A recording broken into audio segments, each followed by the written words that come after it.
Selamat sore Bapak Ibu. Selamat sore, Bu. Ya, selamat sore, Bu. Selamat sore, Bu. Ini saya kebetulan pakai akunnya Pak Tian gitu ya.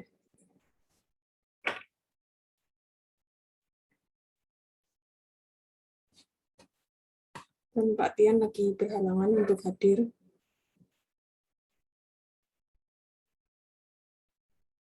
Untuk hari ini yang presentasi siapa? Saya, Bu Roselyn. Roslin. Baik. Ini yang belum hadir 4 orang ya.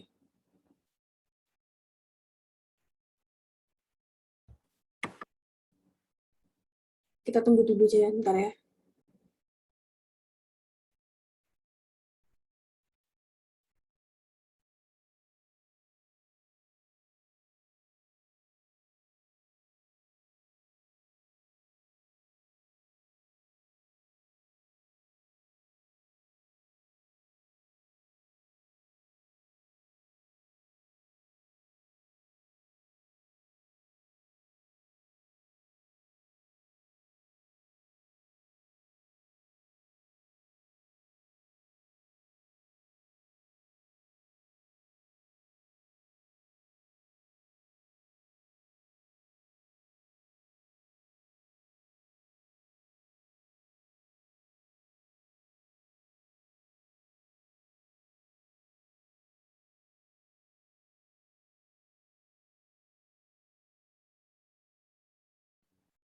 Sambil menunggu mungkin bisa dipersiapkan bagi yang presentasi, bisa di-share screen juga boleh.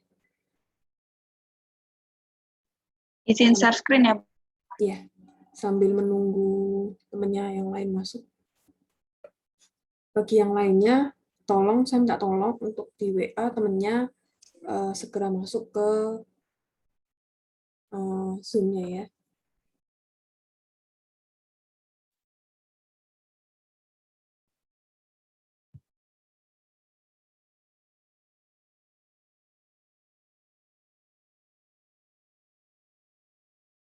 Oke, baik. Ini tadi yang izin 2 orang, berarti yang belum masuk 1 ya. Oke, nggak apa-apa. Kita mulai dulu aja ya, karena sudah hampir sebagian besar sudah hadir. Silakan untuk Bu Roslin untuk mempresentasikan materinya. Ya, selamat sore Bu Flavia dan teman-teman. Pada kesempatan hari ini, saya Roselyn akan mencoba mempresentasikan mengenai kurikulum matematika dan HOTS.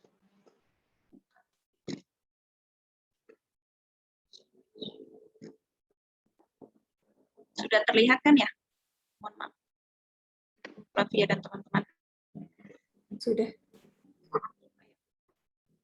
Nah, untuk topik bahasan hari ini, saya akan membahas yang pertama definisi HOTS berdasarkan kurikulum di Indonesia. Yang kedua, menganalisis kesesuaian KI, KD, IPK, tujuan pembelajaran mata pelajaran matematika dengan konsep HOTS dan implementasinya.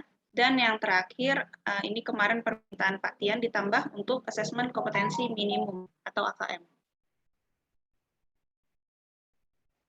Nah, yang pertama akan dibahas definisi HOTS berdasarkan kurikulum di Indonesia. Kalau untuk definisinya sendiri, sebenarnya saya belum ketemu yang benar bakunya. Tapi di sini saya mengambil dari Puspendik di tahun 2016 menyebutkan bahwa High Order Thinking Skills atau HOTS adalah kemampuan berpikir yang tidak sekedar mengingat, menyatakan kembali, atau merujuk tanpa melakukan pengolahan. Nah, kemampuan yang diujikan pada HOTS itu antara lain, yang pertama, transfer satu konsep ke konsep lainnya. Yang kedua, memproses dan menerapkan informasi. Yang ketiga, mencari kaitan dari berbagai informasi yang berbeda-beda. Yang keempat, menggunakan informasi untuk menyelesaikan masalah. Dan yang terakhir, menelaah ide dan informasi secara kritis.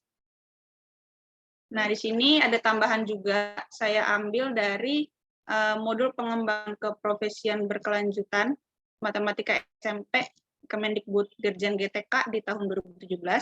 Nah, di sini saya kutip bahwa dikatakan tidak ada pengertian atau definisi yang sederhana, jelas, dan umum umum diterima terkait definisi HOTS.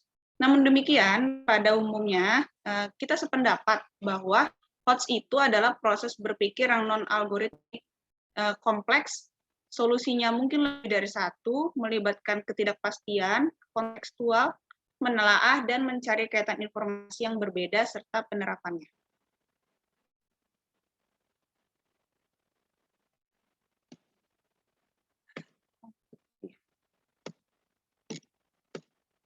Nah, di sini saya menampilkan gambar satu, yaitu aspek keterampilan berpikir tingkat tinggi menurut Brookhart di tahun 2010.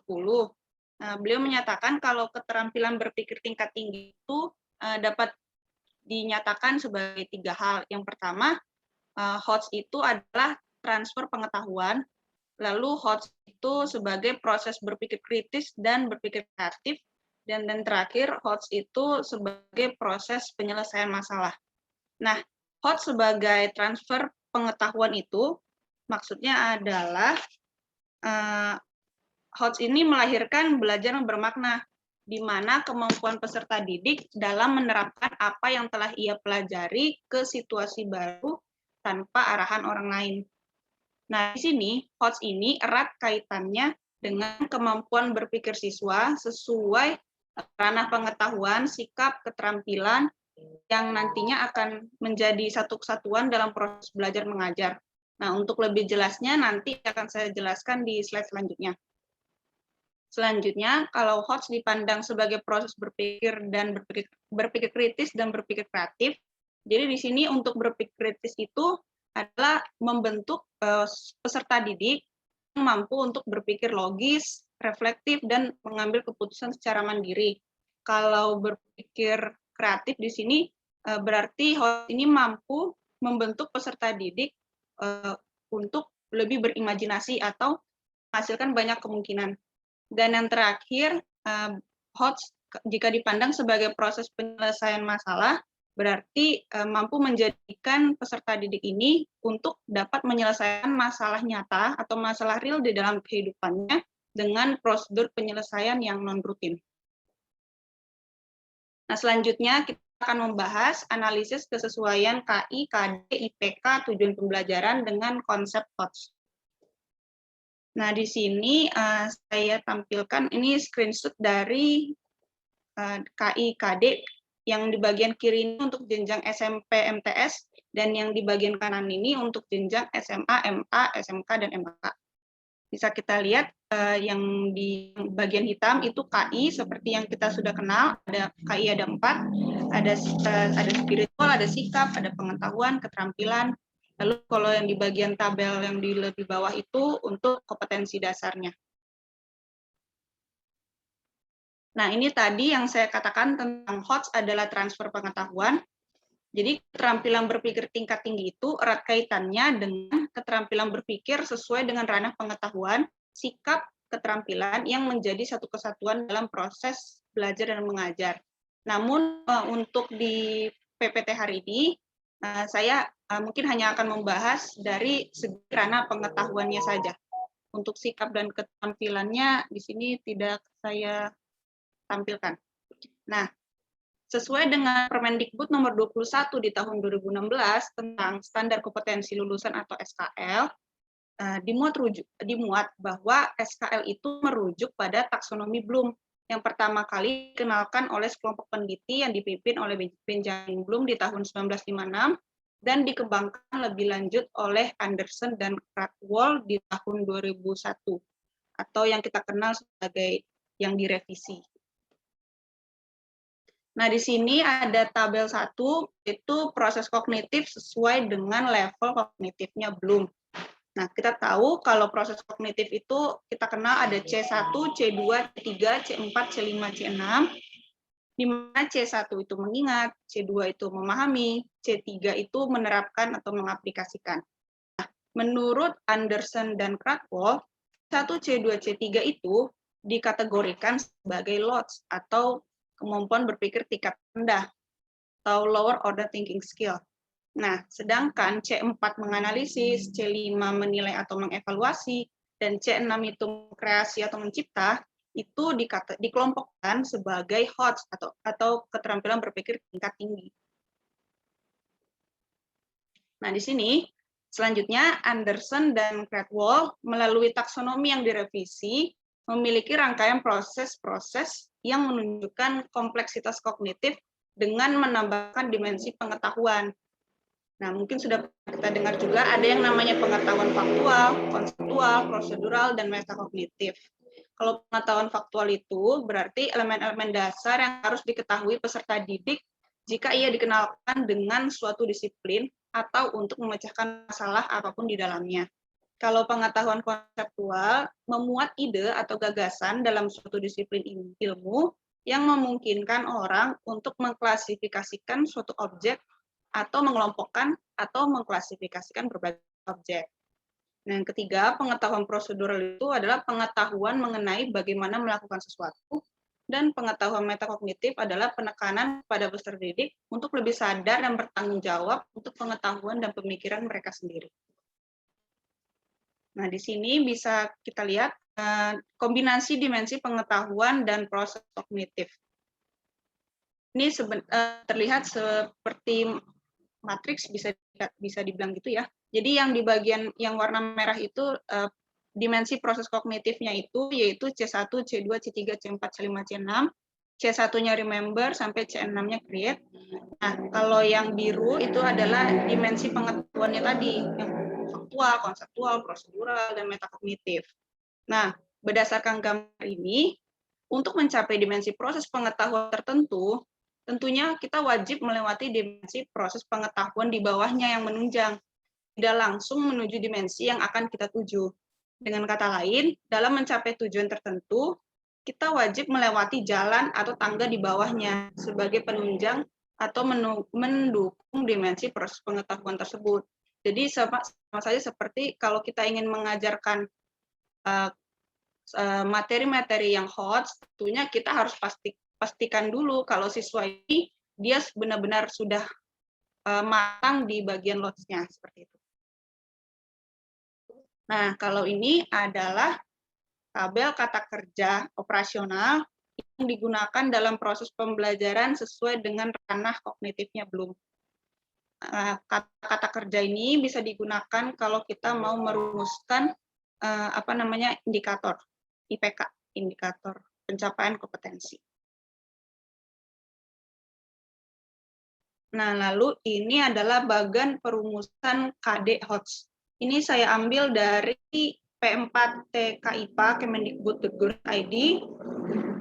Jadi ini adalah bagan yang akan menunjukkan bagaimana kita mengembangkan HOTS yang diturunkan dari kompetensi dasar sesuai dengan Permendikbud nomor 24 tahun 2016. Jadi alurnya seperti ini. Kalau kita bacanya dari kiri, berarti kita tahu kalau kompetensi dasar itu kan sesuai dengan Permendikbud nomor 24 tahun 2016.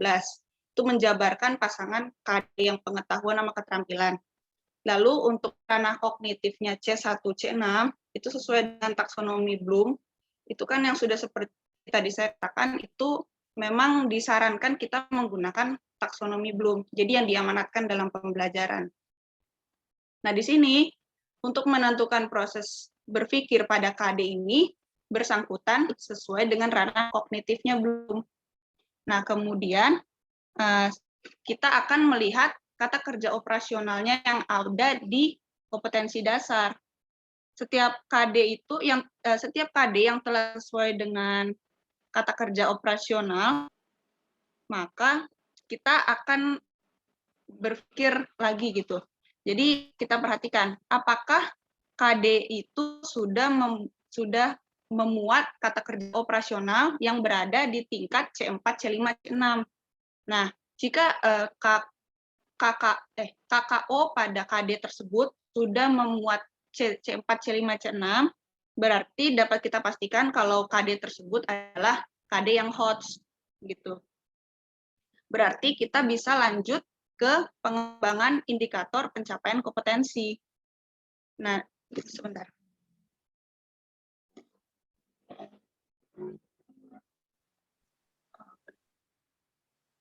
Yang nanti kita akan bisa lanjut ke pengembangan indikator pencapaian kompetensi yang nantinya dia akan bermanfaat untuk mengembangkan materi pembelajaran, mendesain kegiatan pembelajaran, mengembangkan bahan ajar, dan juga merancang dan melaksanakan penilaian hasil belajar. Nah, tetapi kalau ternyata pada KD tersebut KKO-nya itu kita lihat berada di level C1, C2, C3 gitu kan.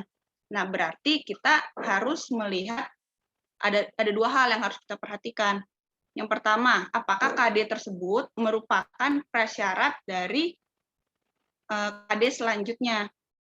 Jika ternyata KD tersebut adalah prasyarat dari KD selanjutnya, maka kita bisa langsung saja membuat IPK-nya. Tapi kalau ternyata dia itu berdiri sendiri, nah maka di sini kita bisa mengembangkan kata kerja operasionalnya itu yang sesuai dengan C4, C5, C6, tapi tentunya kita pastikan juga sesuai kebutuhan seperti itu. Tetapi ini hanya untuk merumuskan KD HOTS gitu ya. Kita juga harus mempertimbangkan kalau kita ada di kelas IPK yang akan kita buat dari kompetensi dasar itu, tentunya kita sebenarnya ada 3 IPK kalau yang saya baca. Ada yang namanya itu IPK penunjang, lalu ada yang namanya IPK kunci, dan ada IPK pengayaan. Kalau IPK penunjang itu biasanya IPK yang tingkat kompetensinya itu lebih rendah dari KD yang dari KD yang kita mau gitu. Jadi seperti kayak materi prasyarat. Nah, lalu kalau IPK kunci itu dia itu levelnya itu sama seperti KKO di kompetensi dasar yang mau kita buat. Jadi itu seperti kompetensi minimal yang ada di KD. Nah, kalau IPK pengayaan berarti levelnya itu yang lebih tinggi atau yang lebih tinggi daripada KD yang mau kita buat IPK-nya itu. Tapi tentunya kita harus pastikan dulu kalau KD yang kita mau buat kalau kita mau melaksanakan suatu pembelajaran, KD-nya itu harus tercapai. Jangan sampai kita menargetkan juga membuat IPK untuk pengayaan, padahal kompetensi dasar dari yang harus dipenuhi di KD tersebut tidak dipenuhi. Jadi itu tetap harus diperhatikan.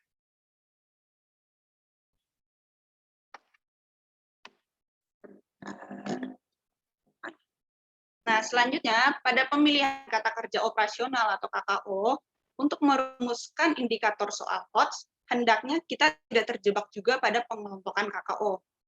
Contoh, kata kerja menentukan pada taksonomi Bloom itu ada pada ranah C3. Kalau kita lihat di sini di tabel ya. Di sini kan menentukan ya, nih menentukan ini ada di C3. Kalau C3 kan tadi menurut Anderson sama Pratwall ini kan C3 masih berpikir tingkat rendah ya. Nah, kalau kita mau yang HOTS ini, dalam konteks penulisan soal HOTS, kata kerja menentukan itu bisa jadi pada ranah C5 atau mengevaluasi apabila untuk menentukan keputusan didahului dengan proses berpikir menganalisis informasi yang disajikan pada stimulus.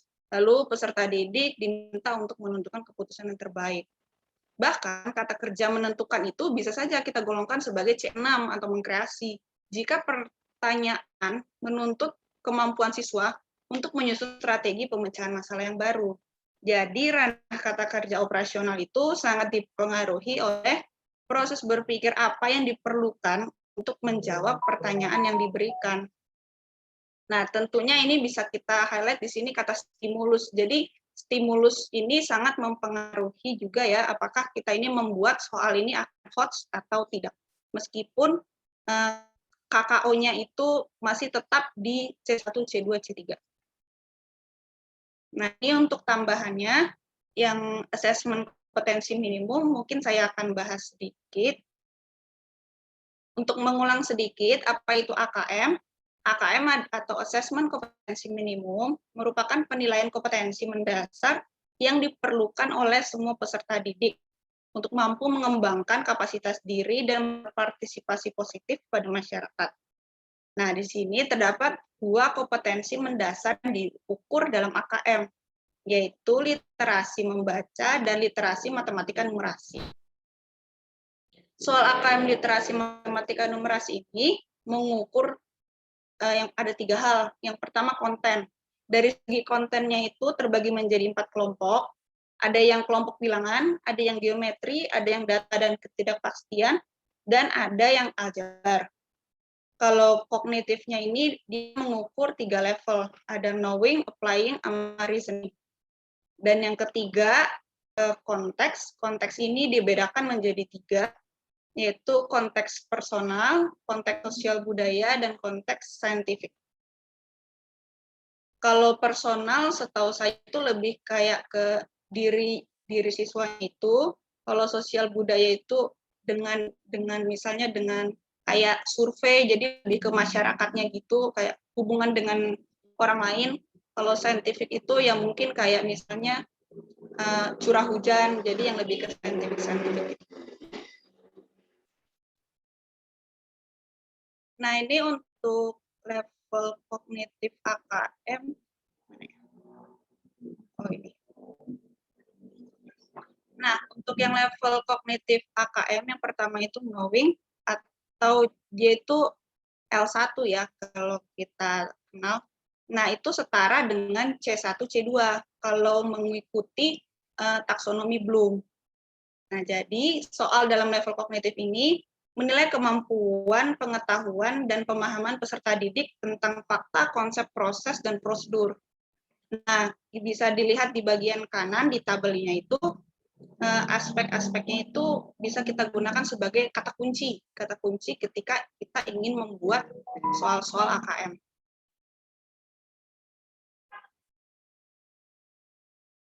Nah, terus, aspeknya itu di sini 1, 2, 3, 4, 5, 6.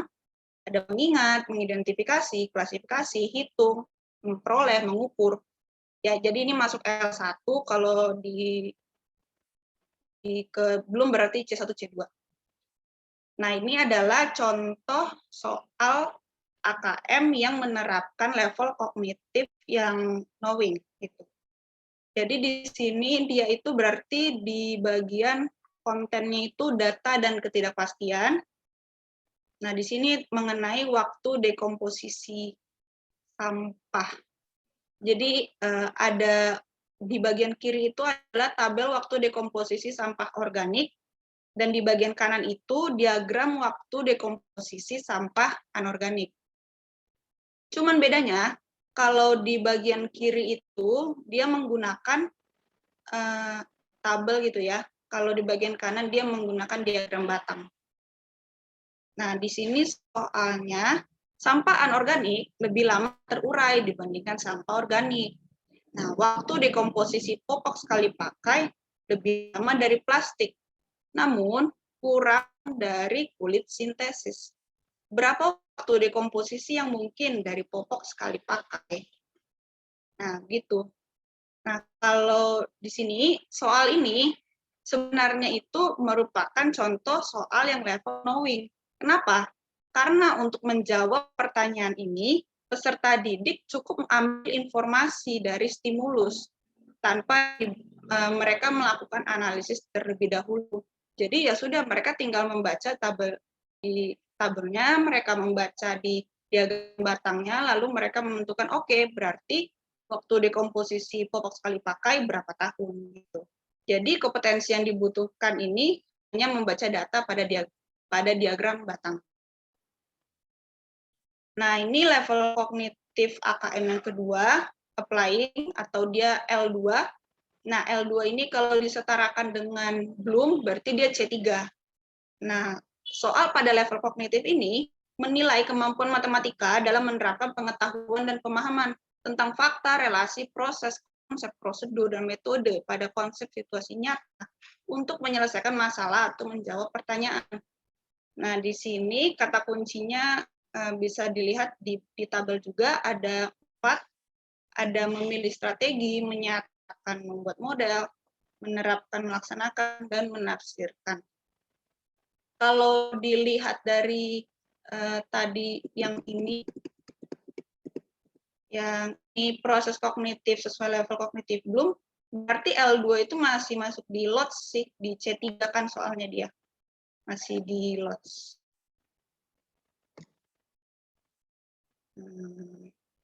Nah, ini contoh yang applying gitu, dia masih tetap di soal yang sama sebenarnya di konten di konten data dan ketidakpastian juga. Jadi di sini ada tabel, di sini ada diagram batang, cuman mungkin diagram batangnya yang berbeda ya. Di sini pertanyaannya yaitu, seorang siswa membaca tabel dan diagram di atas. Ia menyatakan selisih waktu dekomposisi diagram A sama dengan diagram B. Pernyataan tersebut dikoreksi oleh guru. Nah, di sini siswa diminta untuk menentukan manakah koreksi yang benar dari guru tersebut. Gitu. Jadi sekilas mungkin kita lihat seperti siswa ini cukup membaca tabelnya gitu ya, tabel atau diagram batangnya itu. Namun soal ini ternyata masuk level lain gitu. Hal ini disebabkan karena peserta didik ini membutuhkan kompetensi cara membuat model diagram batang dari sekumpulan data yang diberikan untuk menjawab pertanyaan yang diberikan. Ini juga sebenarnya dihubungin ya, dari tabel ini kita hubungin ke diagram batang ini. Begitu. Ini masuk L2. Lalu untuk level kognitif AKM yang terakhir itu ada reasoning. Kalau ini berarti L3, kalau sama dengan taksonomi Bloom berarti dia masuk ke C4, C5, C6. Nah, soal pada level kognitif ini menilai kemampuan penalaran peserta didik dalam menganalisis data dan informasi, buat kesimpulan, dan memperluas pemahaman mereka dalam situasi baru, meliputi situasi yang tidak diketahui sebelumnya, atau mungkin konteks yang lebih kompleks gitu. Jadi di aspek reasoning ini atau penalaran itu ada 1, 2, 3, 4, ada 5 aspek: menganalisis, memadukan, evaluasi, simpulkan, membuat justifikasi. Ini bisa digunakan sih untuk kalau kita ingin mengembangkan soal-soal AKM yang level L3. Nah, ini contoh soal AKM pada level kognitif L3. Jadi masih dengan konteks yang sama, dengan pada konten juga yang data dan ketidakpastian. Nah, di sini siswa diminta untuk pilih setuju atau tidak setuju dengan pernyataan ini. Seorang siswa ingin menggabungkan data waktu dekomposisi sampah organik dan anorganik menjadi sebuah diagram batang. Ibu guru tidak menyarankan hal tersebut. Setujukah kamu dengan saran ibu guru itu? Jadi di sini dia diminta setuju nggak setuju, lalu penjelasannya seperti apa. Nah, untuk menyelesaikan soal ini, peserta didik tentunya harus melakukan justifikasi terhadap kemungkinan penggabungan data waktu dekomposisi sampah organik dan organik menjadi sebuah diagram batang.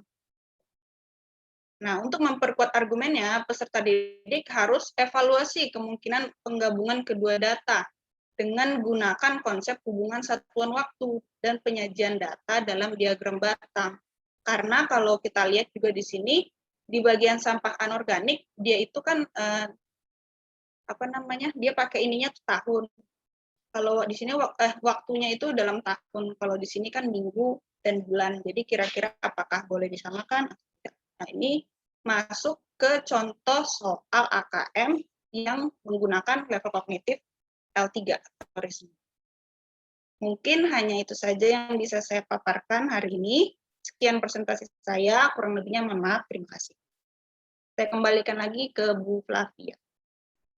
Baik, terima kasih. Ini udah bagus banget ya. Tapi kayaknya yang referensi 5 belum dibaca ya, atau belum dibahas gitu ya. Yang mananya, Bu? Yang referensi 5, yang artikel ini. Oh, soalnya pas saya lihat itu kan nggak ini ya Bu, nggak kurikulum matematika. Itu kan kayak apa tuh? definisi HOTS. Jadi kayak si penulis itu juga mengatakan kalau definisinya itu masih belum ini juga belum baku gitu, banyak yang bilang begini gini. Jadi dia kayak membuat terus bagaimana peran kepala sekolah gitu-gitu ya Bu. Makanya nggak saya masukin gitu Bu. Jadi saya pikir saya hubungin ke yang ke kurikulum 2013 aja Bu. Gitu. Bagus sih sebenarnya. Sebenarnya angkutannya tuh masih ada hubungannya juga. Tapi nanti kita akan bahas bareng ya, bentar lagi. Oh iya, Eh, baik. kita akan bahas bareng bentar lagi. Kemudian kalau yang dari Bu Rosel ini juga bagus. Kayaknya dari sumber lain juga ya. Ada kata kuncinya, terus bahas AKM juga berdasarkan taksonomi Bloom. Nah, sebelumnya ada masukan nggak dari yang lain terkait, nah ini kan hari ini kan kita bahas KIKD kurikulumnya ya, terkait dengan berbasis HOTS. Sebelumnya saya mungkin ada yang mau ini ya, ngasih pendapat dari hasil presentasinya. Berpendapat Bu, Ya, Yoga silakan. Bu. Nah, tadi kan berkaitan dengan HOTS, kurikulum HOTS itu sendiri ya Bu ya. Nah, kalau misalnya kan beberapa mungkin guru atau dosen juga pernah bilang HOTS itu tergantung dari siswanya ya Bu. Nah, jadi kalau misalnya kita kan ngikutin KIKD yang berdasarkan HOTS ini, nah tapi siswa kita itu tidak bisa mengikuti, bahkan ya benar-benar nggak bisa dijawab itu termasuk benar-benar HOTS apa emang HOTS-nya kelewat HOTS gitu Bu. Jadi HOTS-nya double gitu sih Bu. Yang lain ada yang mau menanggapi dulu? Boleh ya, boleh saling diskusi nggak apa-apa di sini. Bagaimana nih kalau tadi katanya Pak Yoga, siswanya nggak bisa menanggapi, dan kayaknya gurunya juga tidak bisa ini juga ya, nggak bisa menanggapi juga. Bagaimana itu?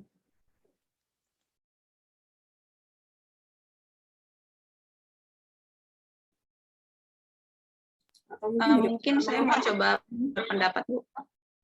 Tapi mohon maaf ya Pak Yoga kalau salah. Tapi kalau menurut saya, kalau memang belum bisa ke HOTS ya nggak usah dipaksain juga sih. Yang penting kan pemerintah kan udah kasih kompetensi dasar ya. Itu kan kayak kompetensi minimum yang harus dicapai dulu sama siswanya. Kayak tadi saya bilang IPK itu ada 3 dan yang terakhir itu ada pengayaan. Mungkin HOTS itu bisa masuk di pengayaannya. Yang pasti kita pastikan dulu siswa kita itu bisa memenuhi standar di kompetensi dasar yang diberikan sama pemerintah itu. Kalau saya sih gitu ya Pak Yoga. Tapi kalau misalnya gurunya itu mampu membuat siswanya itu tertarik dengan pembelajaran HOTS, itu akan lebih bagus lagi. Tapi pastinya pastikan dulu siswa ini sudah matang di level kognitif bawahnya. Itu harus dipastiin dulu karena kayak Pak Tian kalau nggak salah pernah bilang juga di minggu lalu kita nggak bisa langsung loncat, siswa itu harus bisa HOTS gitu. Lots-nya itu harus dimatengin dulu. Itu Pak Yoga kalau dari saya. Berarti kan sepakat ya dengan yang tadi saya jelaskan tadi. Jadi HOTS-nya itu tergantung dari siswanya ya. Kalau saya sih gitu Pak. Oke. Karena ya untuk pribadi saya juga ya kayak siswa-siswa saya kayak saya ngasih beberapa soal HOTS yang menurut saya ini masih standar aja, siswa itu udah banyak yang nggak bisa gitu kan. Walaupun pemahaman dasar itu mereka sudah bisa. Nah, yang mungkin yang kemarin kan ada beberapa siswa itu kelas 8 ya, kelas 8 dan kelas 11 yang melaksanakan ANBK ya. Nah, mungkin anak-anak juga banyak yang mengeluh. Pas saya belum pernah diajarin, pas saya belum pernah melihat soal seperti ini, jawabnya bagaimana? Nah, itu ya mungkin kita juga belum paham ya fungsi yang NBK itu juga kayak gimana. Nah, kalau misalnya dari yang Bu Roselin jelaskan tadi, mungkin kayak buat mencari dasar itu untuk HOTS itu di Indonesia bagaimana? Mungkin kayak gitu kali ya Bu ya? Mencari dasar maksudnya bagaimana ya Pak? Kan AKM tadi, asesmen kompetisi minimumnya, jadi kayak kemampuan dasarnya, batas bawahnya untuk yang kita anggap HOTS itu di mananya gitu sih. Kalau yang saya tangkap dari yang Bu Roslin tadi jelaskan, kayak gitu. Mungkin bisa juga kalau dari saya mensiasati guru itu nggak langsung di akhir untuk ujian atau apanya memberikan soal HOTS, tapi membiasakan selama pertemuan itu kan nggak hanya sekali ya kalau di kelas ya, bisa berkali-kali. Nah itu membiasakan siswanya itu menyelesaikan soal HOTS. Memang mungkin awalnya itu pasti susah Pak kalau menurut saya, tapi kalau saya yakin siswa itu pasti nanti lama-lama dia mengerti polanya, oh ternyata menyelesaikan soal HOTS itu seperti ini loh. Apalagi bagus kalau siswanya kayak tadi Pak Yoga bilang sudah memiliki pengetahuan dasarnya. Jadi sebenarnya mungkin mereka hanya belum terbiasa bagaimana mereka mengorganisasikan pengetahuan-pengetahuan yang sudah mereka miliki itu untuk menyelesaikan masalah yang mungkin mereka anggap baru. Jadi kalau saya mungkin bisa solusinya dengan membiasakan soal-soal HOTS. Tapi mungkin memang di awal itu banyak ininya sih ya, kayak kesulitannya. Tapi gurunya juga jangan patah semangat. Kalau dari saya sih gitu Pak. Betul Bu, mungkin berarti kayak kita memberikan drill ya Bu, latihan-latihan yang sekiranya itu kita anggap HOTS. Nah, mungkin kayak sekarang ini kan pertemuan itu juga seminggu sekali ya Bu ya. Untuk sekarang ya, selama masa online kayak gini, maksudnya belum tatap muka, jadi itu pertemuan matematika itu hanya seminggu sekali. Nah juga ya beda mungkin cara waktu kita ngajar saat pertemuan tatap muka sama yang sekarang. Jadi kalau buat saya mungkin tingkat pemahaman anak itu yang kita anggap HOTS itu malah jauh lebih menurun dibandingkan beberapa tahun lalu. Kalau yang saya rasakan sih Bu, kayak gitu.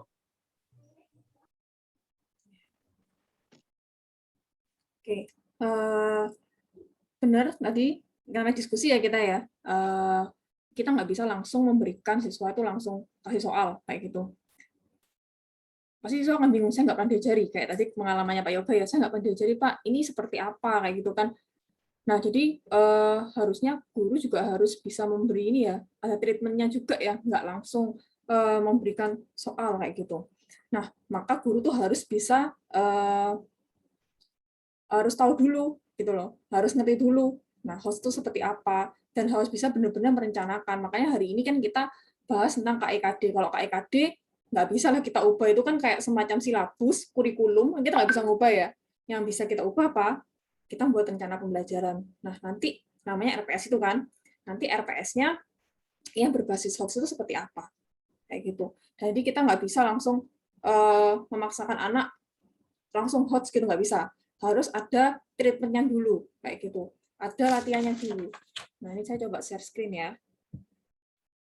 Ini seperti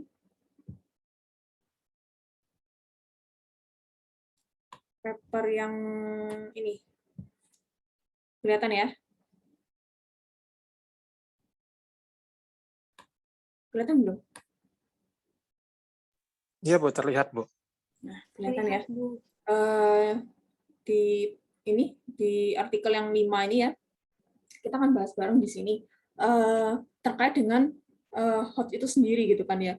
Kalau kita ngomong HOTS itu sendiri, itu seperti apa? Tadi kan kata Pak Yoga juga bingung. HOTS itu yang kayak apa sih, dasarnya tuh apa? Kayak gitu loh. Nah, macam-macam ya. Ini kan ada beberapa yang digunakan untuk menjelaskan HOTS. Ini kan dari artikel ini, dia mengatakan beberapa istilah untuk mendefinisikan HOTS itu seperti apa. Antara lain bisa berpikir kritis. Bagaimana kita melihat siswa itu bisa berpikir secara kritis, gitu ya, berpikir abstrak, terus bisa beralasan ya, baik secara deduktif ataupun induktif kayak gitu. Beralasan formal atau informal. Nah, dia juga ngambil biasa juga boleh, berpikir operasi formal yang kemarin dijelaskan kelompok kemarin. Jadi udah di abstrak ya kalau formal ya, berpikir abstrak. Kemudian metakognisi ada juga yang belum. Kalau yang tadi teman kalian Bapak Ibu membahas yang belum kan ya. Yang ini, analisis, sintesis, dan evaluasi. Ada juga yang membahas divergen.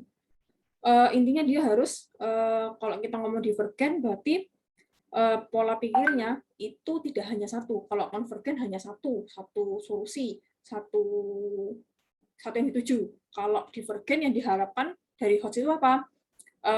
Siswa itu kayak bercabang gitu ya, melihat dari berbagai sudut pandang kalau kita ngomong divergen.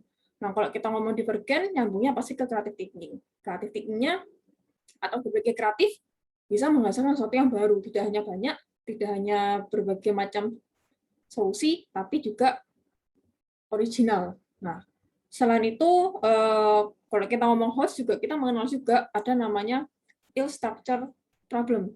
Apa nih? Masalah yang tidak terstruktur. Nah, seperti apa ini? Ya, seperti dari jelas tadi ya, ini adalah masalah yang tidak rutin. Jadi, siswa kayak tadi yang pengalaman Pak Yoga, diberi soal HOTS, dia pasti bingung. Nah, saya nggak pernah seperti ini. Oh, ini soal apa? Saya nggak pernah dapat seperti ini. Nah, ini loh. Kalau kita ingin menerapkan HOTS pada siswa, kita juga bisa harus dari segi masalahnya itu juga cobalah untuk memberikan masalah-masalah yang bersifat ill structured. Jadi yang tidak terstruktur seperti ini. Gitu ya. Ataupun construction of meaning. Jadi membangun makna. Jadi bukan hanya hafalan gitu ya. Biasanya kan kalau pengalaman pembelajaran di Indonesia juga kasih rumus, gitu ya, kasih rumus, latihannya berdasarkan prosedural aja. Kayak tadi yang akhirnya lots kan hanya hafalan, recall, hanya memanggil gitu ya. Ill structure problemnya nggak muncul, bermaknanya tidak ada juga kayak gitu ya di sini ya. Nah, ini juga ada nih. Ini juga ditegaskan lagi ya dari artikel ini. Kalau kita bahas HOTS gitu ya, itu merujuk pada tantangan, ya, merujuk pada tantangan, terus memperluas dari pikiran kayak gitu. Sedangkan LOTS itu merujuk pada sifat-sifat yang soal-soal yang rutin, gitu ya, penerapan yang mekanik, maksudnya yang prosedural, gitu ya. Jadi hanya memaksakan pikiran anak aja. Jadi yaudah nih rumus, hafalin, langsung latihan soal. Nah, kalau kita mau seperti itu, jadinya kan susah. Nah, di sini kan sampai di blok merah juga ya, di artikel ini juga, bukan di blok merah sih, kayak agak ditebelin gitu ya. Adanya perbedaan gitu ya, antara HOTS sama LOTS kayak gitu. Ya. Kita pengennya HOTS, anak-anak kita pengen untuk HOTS, tetapi malah kita memaksakan ini ya, memaksakan pemikiran mereka kayak gitu. Nah, ini juga mengatakan juga ya, kalau dengan tantangan kayak gitu ya, itu memberikan kesempatan untuk memperluas pikiran kayak gitu ya, dengan cara menginterpretasi, menganalisis, memanipulasi kayak gitu ya, untuk menghasilkan solusi yang baru, ini kan. Jadi kalau kita pakai HOTS itu kita menggunakan juga nih previously ini dia menggunakan pengalaman-pengalaman yang baru untuk menemukan situasi baru. Situasi baru ini adalah solusi baru. Nah, mungkin saya bisa kasih contoh gini ya, diubah gitu, kita balik kayak gitu. Misalkan kita kan biasanya ngasih soal ya, kasih pembelajaran kan biasanya rutin ya, rumus kayak mungkin ada yang guru SD atau apa gitu ya, SMP kayak misalnya udah jangan ribet kayak luas persegi atau keliling persegi panjang. Saya dari dulu juga hafalnya tuh 2P plus L. Jadi kayak kadang-kadang itu benar nggak kalau ngomong kayak gitu tuh? Kadang-kadang kan kayak gitu ya. Benar nggak tuh? Sampai melekat ya di hati ya. Harusnya kan 2 panjang tambah 2 lebar. Jadi kayak bingung kayak gitu. Jadi kayak hanya hafalan aja yang di ini. Tapi pernah nggak kita minta siswa, kita nggak perlu menyebutkan rumus apapun, tapi akhirnya siswa yang menemukan. Coba kita balik seperti itu. Nah, itu mungkin salah satu treatment-nya gitu ya, salah satu treatment-nya. Bagaimana banyak juga sih hal-hal lain kayak gitu. Ya. Dan lainnya. Ini juga mungkin bisa dibaca juga di sini ya. Ini sebenarnya artikelnya juga lumayan ya. Lumayan bagus juga kalau menurut saya kayak gitu terkait dengan HOTS itu seperti apa dan LOTS itu seperti apa dan kita harus seperti apa kalau untuk membuat ini ya agar tidak terjadi perbedaan antara dari LOTS ke HOTS kayak gitu. Kadang-kadang kan kita kepinginnya HOTS tapi akhirnya nggak sampai ke situ gitu ya. Nah, tadi teman kalian juga Bu Roselyn juga udah jelasin ya kata-kata kunci gitu kan ya. Ini kayak ini ya, ini kayak KIAD gini kan, kita nggak bisa ngubah. Nah, tapi kita buat RPS. Dan tadi teman kalian juga udah buat kata-kata kunci untuk membuat RPS-nya. Kayak tadi ada yang analisis, tadi itu ada beberapa banyak kata kunci gitu ya. Nah, mungkin untuk pertemuan berikutnya gitu ya, seperti yang ini ya. Jadi nanti karena kita hari ini bahas tentang nanti kayak apa sih KIKD kan kita nggak bisa mengubah ya kayak gitu ya. Tapi kita bisa membuat rencana pembelajaran yang berbasis HOTS kayak gitu loh. Jadi buat satu topik gitu ya. Terus kalian buat RPS RPP ya, RPP rencana pelaksana pembelajaran gitu ya. Pilih satu topik terserah Bapak Ibu maunya apa gitu ya. Dikembangkan menggunakan kata kunci yang tadi teman kalian apa nih Bu Roslin jelasin ini kan ada macam-macam ya. Yang untuk berarti kalau kita ngomong HOTS berarti C4 sampai C6 gitu ya. Nah, itu ada beberapa kata kunci. Nah, silakan dibuat pilih satu topik terserah ya. Yang penting yang berbasis HOTS gitu ya. Nanti ke pertemuan ke berapa ya? Ke-9 mungkin nanti bisa presentasi terkait RPP-nya. Bisa dipahami Bapak Ibu untuk next tuh ini untuk tugasnya gitu ya. Nggak minggu depan tapi nanti kira-kira pertemuan 9 gitu. Nanti kan masih ada lagi kan ada scaffolding. Mungkin nanti langkah-langkah pembelajarannya bisa dibantu dengan scaffolding segala macam. Nanti kan masih dibahas sama kelompok-kelompok berikutnya. Yang lain, Bapak Ibu bagaimana? Ada tanggapan lain?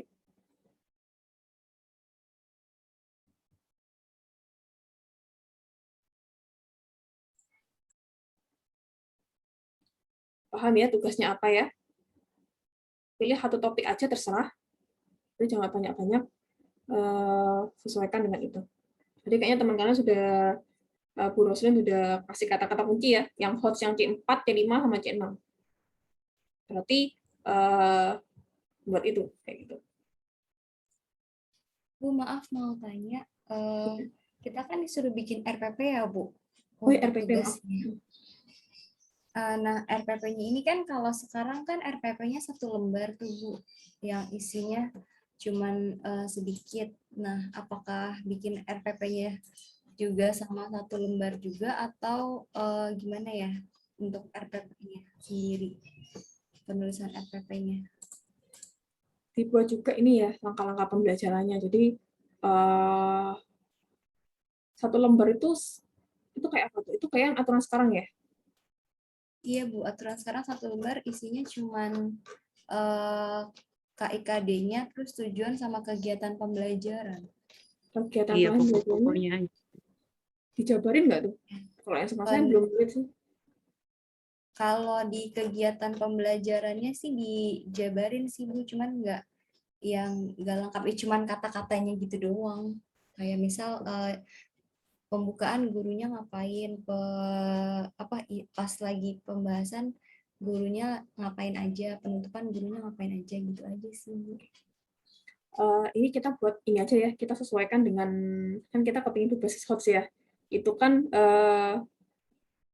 kan ada beberapa panduan, ada beberapa template, tapi kan kita juga bisa ngembangin. Dan tujuan kita pingin yang HOTS. Nah, nanti kalau yang bagus, yang baik, kita cobain ke anak didik kita gitu. Kan tadi kan juga bingung ya, bagaimana sih ini kok siswa susah kayak gitu kan. Kan kita bahas ya dia, HOTS itu nggak bisa langsung kayak gitu kan.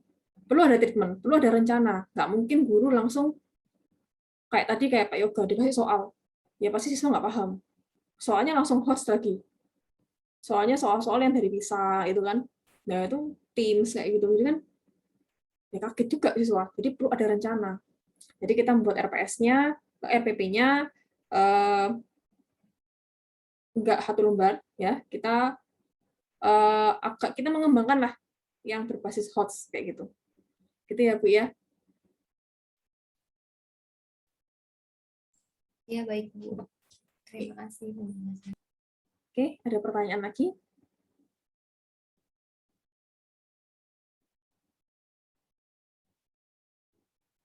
Nggak ada. Ini sampai jam berapa ya kita?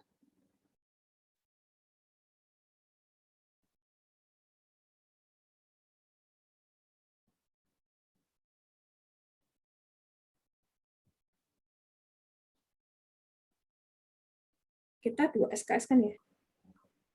Kalau 2 SKS jam 5:10 kayaknya. Dari mana semuanya? Oke. Apakah ada yang mau didiskusikan lagi terkait HOTS, KI, KD, terkait nanti pembuatan RPS-nya?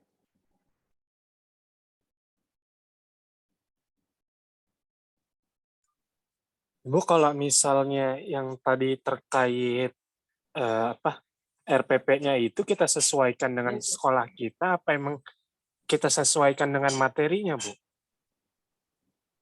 Maksudnya apa? Materi topiknya? Topiknya terserah Ah, Bapak Ibu. Terserah Bapak Ibu mau milih topik apa gitu, materi apapun terserah. Mau disesuaikan dengan sekolah Ibu terus kalian apa aja.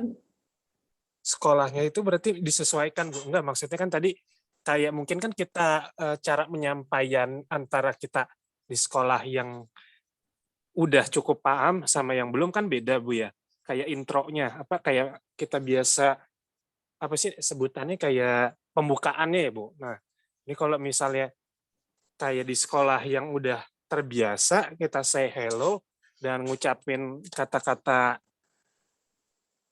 yang terkait materi, anaknya bisa langsung nyambung. Nah, sedangkan kan kalau kayak sekolah yang kurang bagus juga, ya kita pembukaan sendiri, isi sendiri gitu sih, Bu. Jadi mengikuti sekolah apa yang kita bayangkan aja, Bu, kayak gitu.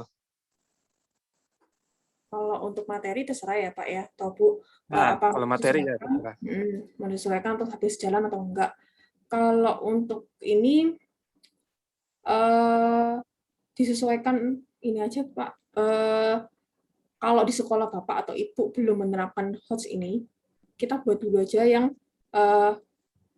pemikiran Bapak Ibu terkait dengan HOTS. Tapi jangan angel-angel, jadi kayak di awal kita nggak mungkin langsung kan kasih, mungkin nanti ada kalau mau bagus ya nanti RPS-nya itu nanti dikasih introduction-nya itu awal-awal gitu ya, itu dikasih pertanyaan pancingan. Nah, dengan adanya pertanyaan-pertanyaan pancingan,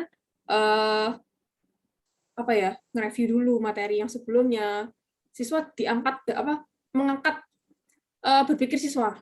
Jadi bagi sekolah-sekolah yang masih belum HOTS, nah masa kita mau ngikuti itu terus? Enggak kan? Jadi kita buat RPS yang HOTS, beda, nggak mengikuti sekolah. Pemikiran Bapak yang terkait dengan HOTS, diisi dengan HOTS itu seperti apa. Nah, untuk responnya yang kira-kira memungkinkan siswa untuk menjawab. Jadi, berikan pertanyaan-pertanyaan pancingan yang mengarah untuk meningkatkan HOTS-nya anak. Bisa dipahami nggak, Pak? Saya bilang apa? Bisa sih, Bu, saya nangkep. Berarti ya kita yang kira-kira sesuai atau bisa diterapkan di sekolah kita ya, Bu, minimal mah. Ya, tapi jangan sama juga ya, maksudnya ada stepnya. Maksudnya tadi kan udah dicontohin ya, yang HOTS itu kayak apa. Ngarahin aja ke ini loh, coba arahin ke siswa tuh untuk berpikir tingkat tinggi. Bisa kok.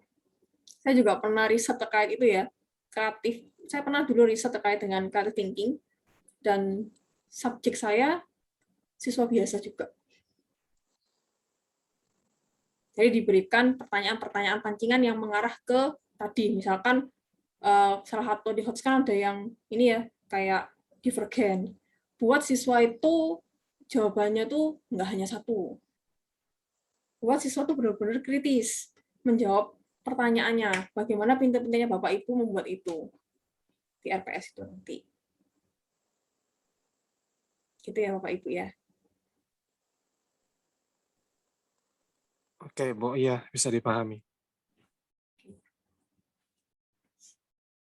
Baik, ada pertanyaan lagi?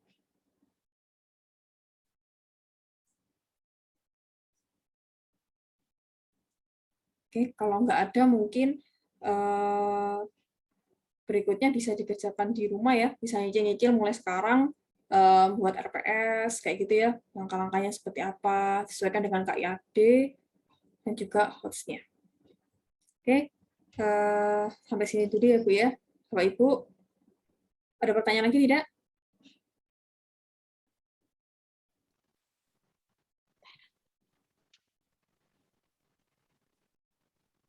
Nggak ada.